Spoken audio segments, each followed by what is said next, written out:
ये बाहरी दृष्टि है, वो अंतर्दृष्टि है। अंतर्दृष्टि को जोड़ते हैं हम थर्ड आई से, तृतीय नेत्र की बातें करते हैं। इस प्रकार आंखें नहीं है, लेकिन उससे आप देख सकते हैं, दृष्टा। जैसे भगवान शिव को कहते हैं त्रिकालदर्शी है, वो अतीत वर्तमान भविष्य सबको देख सकते हैं। तो जिसके थर्ड आई अच्छा होता है वो लोग जिंदगी में बड़े सक्सेसफुल होते हैं, क्योंकि वो अपने भविष्य आने वाली स्थितियों को या जो परिस्थितियों को भाप लेते हैं, जान जाते हैं कि अच्छा आने वाला है, बुरा आने वाला है।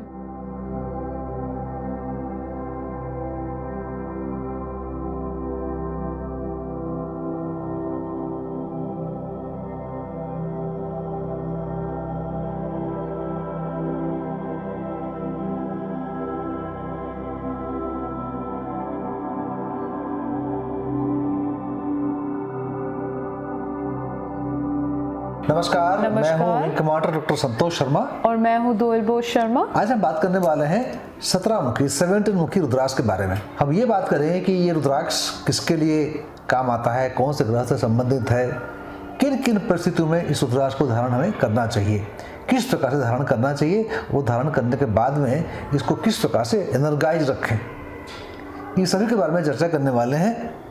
आप शुरू कर रही हैं आपके पहले सवाल से। तो हम पहले शुरू करते हैं कि 17 मुखी रुद्राक्ष के बारे में हमने बहुत सुना है। आपने बहुत सारे वीडियोस बनाए हैं 17 मुखी रुद्राक्ष के बारे में। आप बोलते हो इसे थर्ड आई के लिए होता है। तो मेरा पहला सवाल ये है कि इसे किस देवी देवता के साथ जोड़ते हैं और किस ग्रह के साथ जोड़ा जाता है 17 मुखी रुद्राक्ष को? 17 मुखी रुद्राक्ष को हम जोड़ते हैं माँ काली के साथ। क्यों?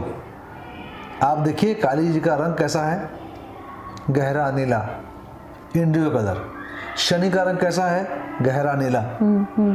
तो नासा ने जो भेजा भी था, फोटोग्राफी करके लाए वहाँ से, उसमें भी ये साबित होता है कि इसका रंग गहरा नीला ही है, इंडियो कलर है। जो स्टोन पहनते हैं, ब्लू सफेद स्टोन पहनते हैं, वो भी उसी रंग का होता है। तो देवी हो गई काली, ग्रह हो गया शनि, है ना। तो इस प्रकार से 17 मुखी को हम जोड़ते हैं, शनि ग्रह से जोड़ते हैं और देवी माँ काली को जोड़ते हैं। शनि का रंग इंडिगो होता है और शनि से बहुत लोग घबराते भी हैं। जैसे ही शनि का नाम सुन लिया, दे लिटरली थिंक इट्स दंड देने वाले ग्रह हैं। तो इसके बारे में आप क्या कहना चाहते हैं? दंड देने वाले जज को क्या कहते हैं? दंडाधिकारी। हाँ, दंड देने का अधिकारी। दंड देंगे ऐसा नहीं है, लेकिन यहाँ थोड़ा ऐसा है कि जज इस प्रकार के हैं कि आपको कोर्ट में जज तो खाली दंड दे सकते हैं, नहीं दे सकते। लेकिन शनि ऐसे जज हैं कि आपको दंड दे सकते हैं आपके कुकर्म के लिए, लेकिन अच्छे कर्म के लिए आपको बहुत प्राइज भी देते हैं। अच्छा, ये कोर्ट के जज से ऐसे अलग है वो। अच्छा, आपको मालामाल कर सकते हैं शनि। शनि कृपा हो तो आप ऐसे धन संपत्ति के मालिक बन सकते हैं जिसकी आपने कल्पना भी नहीं कर सकते। सो ये रजिस्टर मेंटेन करते हैं कार्मिक बैलेंसेस का। एट द सेम टाइम वो अच्छा हो तो फिर काफी लाभ भी देते हैं। एकदम देते हैं, एकदम देते हैं। तो इसको थर्ड आई के साथ क्यों जोड़ा जाता है? इसको थर्ड आई से इसलिए मैं जोड़ता हूँ क्योंकि जब हम चर्चा करते हैं कि अलग अलग ग्रहों की स्थिति हमारे शरीर में कहाँ कहाँ होता है, तो मैं हरदम बताता हूँ कि 7 रंग की बातें हैं। ये जो नवग्रह की बातें करते हैं, 7 रंगों का ही खेल है। सूर्य जो है, जो व्हाइट कलर का रोशनी है, उसमें भी 7 रंगों का मिश्रण ही है, तभी व्हाइट बन जाता है ना। विग्योर की बातें हम करते हैं। तो सबसे ऊपर में होता है वायलेट कलर, फिर होता है इंडियो कलर, इस प्रकार से रेड तक आपको आता है। तो रेड कलर जो होता है नीचे, जिसका कि चौड़ा काफी होता है, वेवलेंथ बड़ा होता है, तो फ्रीक्वेंसी कम होता है। तो जैसे जैसे फ्रीक्वेंसी चेंज होगा, वेवलेंथ छोटा होता जाएगा, और हाई फ्रीक्वेंसी में वेवलेंथ बहुत छोटा होता है, बिंदु बन जाता है। वो आपका केतु है, जो कि वायलेट कलर है। वायलेट कलर केतु हो गया तो ये क्राउन चक्र की बातें करता हूँ मैं। फिर आपका आ गया शनि, क्योंकि वो इंडियो कलर है। वायलेट की बातें करते तो वायलेट कलर यहाँ होगा, इंडियो कलर यहाँ होगा, तो शनि का स्थान यहाँ हो गया। अच्छा अच्छा, इस स्थान को हम मानते हैं कि ये थर्ड आई का स्थान है।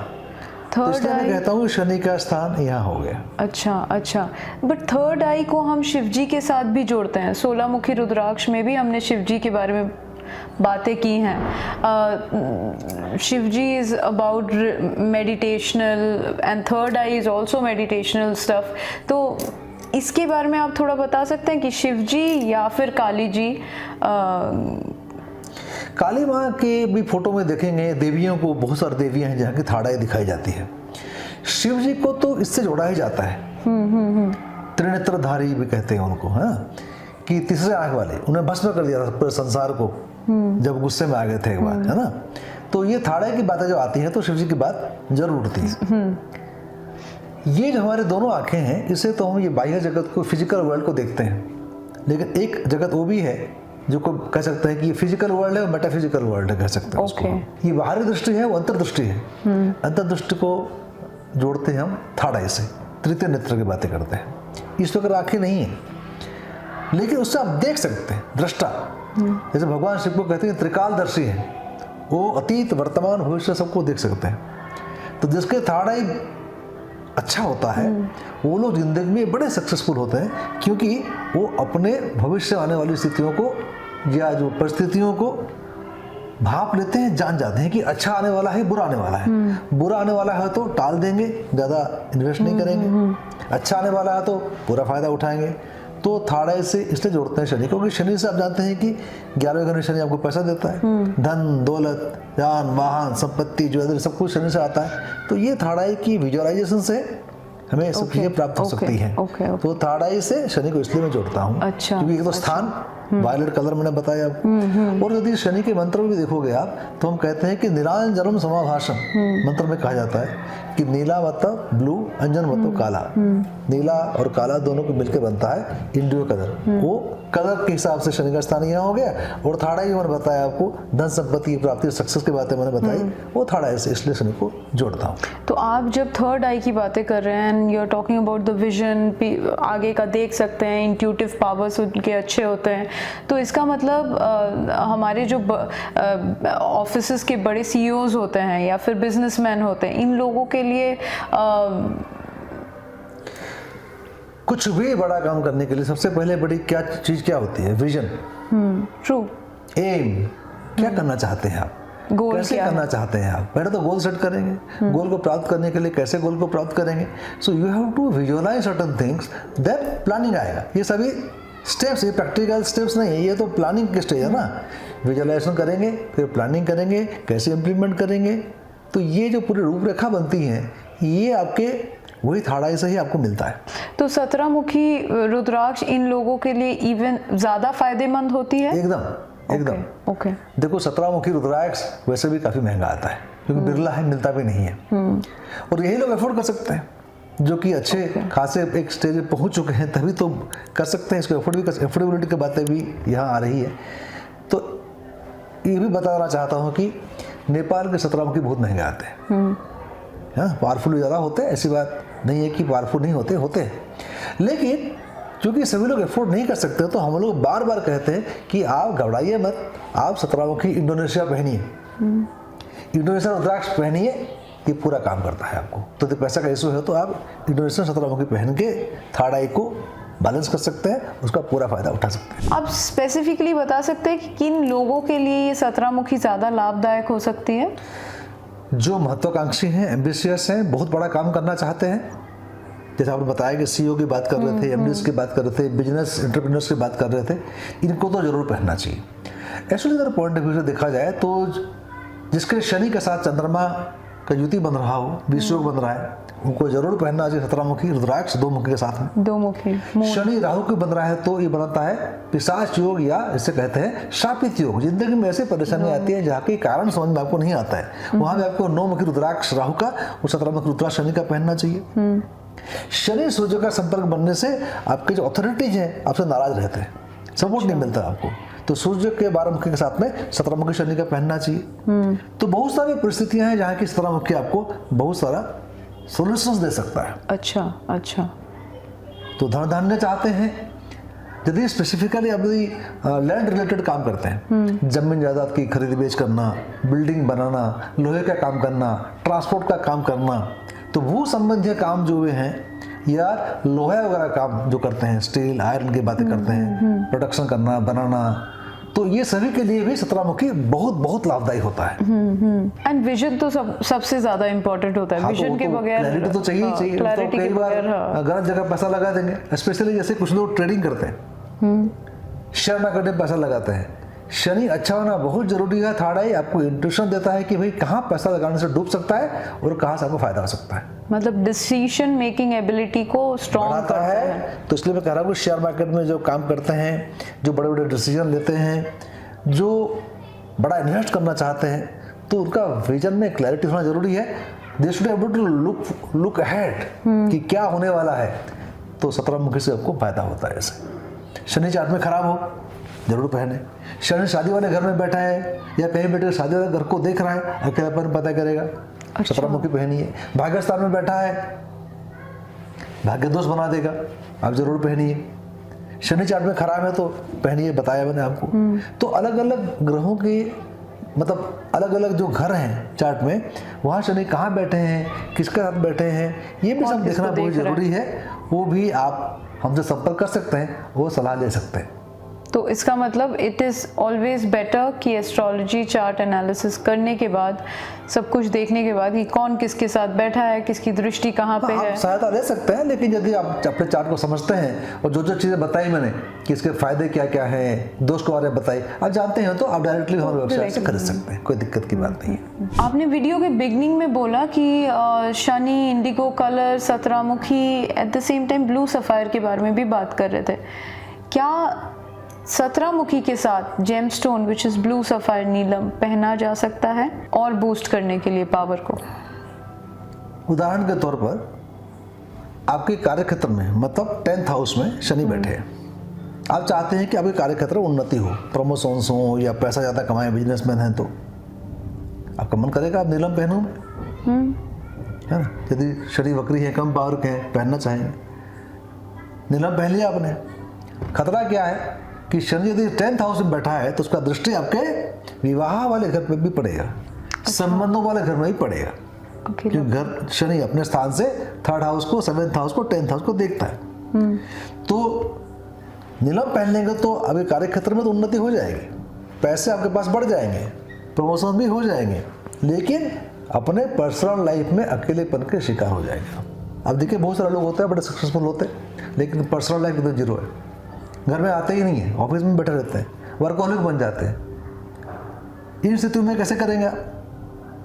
इन स्थितियों में क्या करेंगे कि पहले 17 मुखी पहन लीजिए, पहले 17 मुखी पहनिए नीलम पहनने से पहले।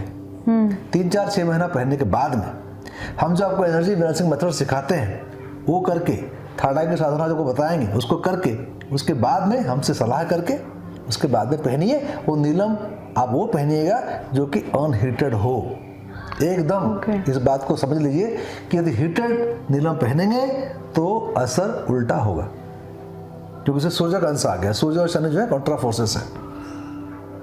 अच्छा, तो हम नीलम के साथ में 17 मुखी पहन सकते हैं सेफ्टी के लिए। तो इसलिए चार्ट को देखना बहुत जरूरी है, और ये भी देखना जरूरी है कि भाई अभी क्या चल रही है महादशा। चल रही है सूर्य की महादशा, आपने पहन लिया शनि का नीलम, खतरा हो सकता है आपको। ये चीजें रुद्राक्ष में नहीं होती है, रुद्राक्ष इज एब्सोल्युटली सेफ। तो उसमें आपको दशा, महादशा, अंतरदशा, कंटक शनि, 7.5 दैया क्या चल रहा है परवाह करने की जरूरत ही नहीं है। आप 17 मुखी आराम से पहन सकते हैं, लेकिन आप यदि एक विजडम के साथ में, समझदारी से नीलम का इस्तेमाल करना चाहते हैं धन संपत्ति वृद्धि के लिए, तो सलाह लेकर कब नीलम पहनना है, कब नहीं पहनना है, कब उतार देना है, ये जानकारी लेने के बाद ही आप पहने तो पूरा फायदा उठा सकते हैं, अदरवाइज नुकसान भी हो सकता है। एंड टाइम बहुत इंपॉर्टेंट होता है, हार्डली होता है। हाँ, तो आप बने बने काम बिगड़ जाएंगे। आपने 7 साल, 8 साल, 10 साल में बिजनेस को एम्पायर को खड़ा किया है, वो धराशायी हो गया तो फायदा क्या हुआ आपका? तो कुछ लोग लोभ बस ही पहन लेते हैं कि और धन बुद्धि चाहिए, वो नीलम पहन लेते हैं। बोलते हैं अकेलेपन को हम हैंडल कर लेंगे, बट मुझे पैसे तो पक्का से चाहिए। ऐसे भी लोग आते हैं, बल्कि कहते हैं कि भाई धन संपत्ति वृद्धि हो जाए, अकेलापन शादी में होना तो होने दो, लेकिन जब हो जाता है फिर लौट के आते हैं हमारे पास, कहते हैं कि ये तो उल्टा हो गया। तो मैं कहता हूँ कि हरदम आप ऐसी स्थिति में 17 मुखी और नीलम को साथ साथ पहनिए तो सेफ्टी रहेगा आपको।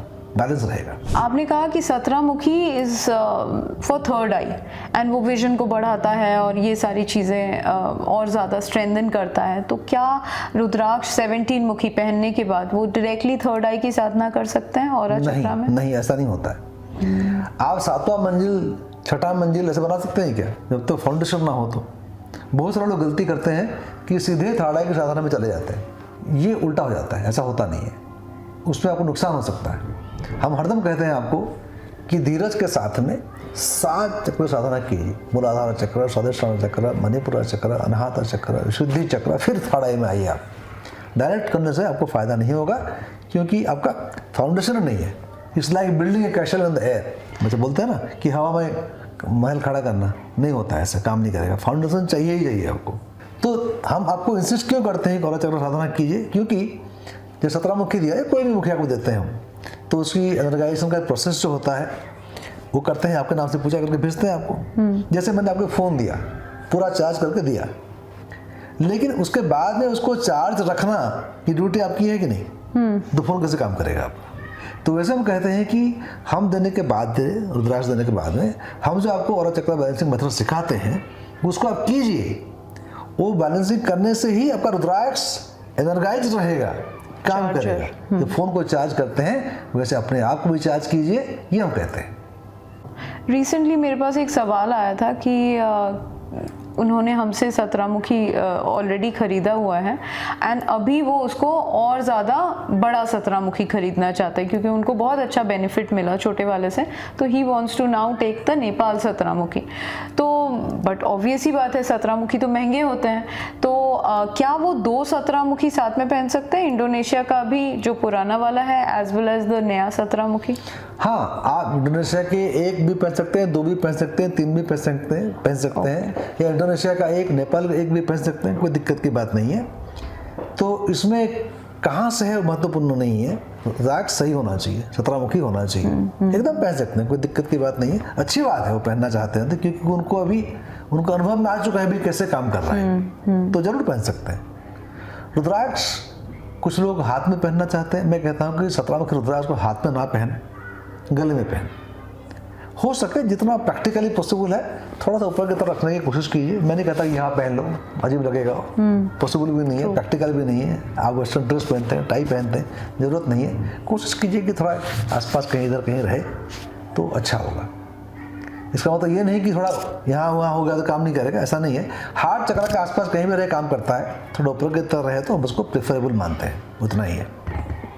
17 मुखी मतलब इसके बहुत सारे 17 चेम्बर्स होंगे, तो इसका शेप पूरी तरह से गोल तो नहीं हो सकता है, ऐसा यूजुअली तो नहीं हो सकता है देखा जाए तो इसका कोई पर्टिकुलर शेप वगैरह देख के लेना चाहिए या फिर कैसे? आप चेम्बर्स की परवाह मत कीजिए, क्योंकि चेम्बर्स अंदर में जो होते हैं जुड़ जाते हैं एक दूसरे से, अंदर की तरफ चले जाते हैं, एक्सरे से सब कुछ पता करना मुश्किल है। वैसे ही सीट्स के भी ऐसे होते हैं, तो वो मापदंड नहीं है। पुरातन काल से मापदंड क्या है कि बाहर में कितनी रेखाएं हैं, कितने लाइन्स हैं, उसके मुख्य कहा गया है। वो लाइन का मतलब मुख्य हुआ। 17 मुख्य मतलब बाहर में 17 लाइन होना चाहिए। और जो नेपाल के होते हैं वो बड़े स्पष्ट लाइन होते हैं, तो कोई दिक्कत की बात होती नहीं है, आप फिजिकली भी उसको आप देख सकते हैं। लेकिन इंडोनेशियन बीड्स जो होते हैं छोटे साइज के होते हैं, तो उसको माइक्रोस्कोप में देखा जाता है, अल्ट्रावायलेट रे लगा देखा जाता है, उसको मैग्नीफाई करके देखा जाता है, कंप्यूटर में देखा जाता है। ये सब साधन आजकल उपलब्ध हैं लेबोरेटरी में। तो उसमें ये देखा जाता है कि ये जो 17 लाइनें बनी हुई हैं ये सही है, इसमें इंसान ने कोई तो आर्टिफिशियल लाइन तो नहीं बना रखा है। True. ये होना चाहिए, न कि एक्सरे में एक्सरे ज़्यादा एक्सपोज नहीं करना चाहिए, हमारे बॉडी को एक्सपोज बार बार नहीं करना चाहिए। मैं तो कहता हूँ जितना दूर हो सके रुद्राक्ष को एक्सरे टेस्ट वगैरह से आप दूर रखें। अच्छा, इसलिए आपको ऐसी जगह खरीदना चाहिए जहाँ कि आपका विश्वास हो, जिनके कोई समाज में कोई साख हो, ऐसी जगह खरीदना चाहिए। आपको सस्ते के चक्कर में पड़ेंगे, जहाँ तहाँ खरीद लेंगे तो फायदा आपको नहीं होने वाला है। तो 17 मुखी रुद्राक्ष या कोई भी रुद्राक्ष हो, मैं हरदम कहता हूँ और पहले ही बता चुका हूँ वीडियो में कि इसकी आकार गोलाकार हो या कोई भी शेप का हो, कोई फर्क नहीं पड़ता है। कुछ तो रुद्राक्ष गोलाकार आता ही नहीं, ऐसे एक मुखी है, सिलेंड्रिकल शेप में आता है ना। तो शेप पे मत जाइए, ना ही रंग पे जाइए, क्योंकि जो जमीन जैसी होती है ना, तो कुछ रुद्राक्ष काले हो जाते हैं शुरू से, या कोई ब्राउन कलर का भी हो जाता है। तो डिपेंडिंग ऑन सॉइल क्वालिटी रुद्राक्ष के भी अलग अलग होते हैं। इनफैक्ट मुझे तो लगता है कि वो टेढ़े मेढ़े हो तो बेटर है, क्योंकि वो फैक्ट्री मेड तो नहीं है, वो नेचुरल है। तो प्लास्टिक में भी बने हुए आ रहे हैं, लोग बना भी रहे हैं उसको, आर्टिफिशियली बना हुआ सुन रहे हैं, इस प्रकार की बहुत बातें आ रही हैं। तो ना तो आप शेप पे जाइए ना आप कलर पे जाइए। कुछ लोग ये भी करते हैं कि जितना वजनी होगा बोलते हैं कि वो ज़्यादा अच्छा है, तो इसलिए क्या कर रहे हैं लोग, उसके अंदर मिट्टी डाल रहे हैं छेद करके, लोहा डाल रहे हैं उसके अंदर में। ये आपको इसलिए बता रहा हूँ कि आप जागरूक रहिए, देखिए कि ये सब प्रपंच में पढ़ना नहीं है हमको।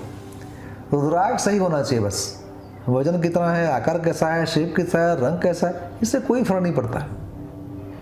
जेन्युइननेस पे जाइए आप, और जो आपके बजट बैठता है उसके हिसाब से रुद्राक्ष पहन के खरीदिए। हमारे वेबसाइट में सभी जो मिलते हैं आपको सब लैब सर्टिफाइड होते हैं, जो कि ऑनलाइन वेरीफाई भी कर सकते हैं। आजकल तो सर्टिफिकेट भी ऐसे मिलते हैं कि वो वेरीफाई कर सकते नहीं आप, बस खाली एक ही सर्टिफिकेट छापते रहते हैं। इन चीज़ों का ध्यान रखिए आप।